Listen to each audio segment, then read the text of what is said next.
Mr. Speaker, it's against the law for Cabinet Minister to own stocks and investments unless they are in a blind trust. Now, the Finance Minister has been caught, and now reports indicate that at least 4 other Cabinet Ministers are using the same loophole to maintain control of their investments. So, a very simple question to the Prime Minister: who are they? Right Honourable Prime Minister.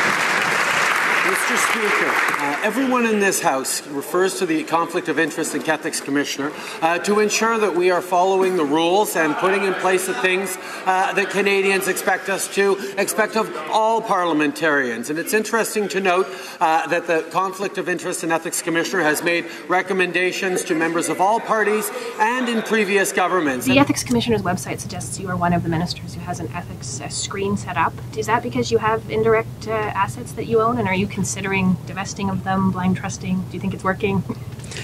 I think it's working very well. When I became a minister, like when I became a member of Parliament, one of the first and most important things you do is you ask to see the Ethics Commissioner. In my case, I sat down with her.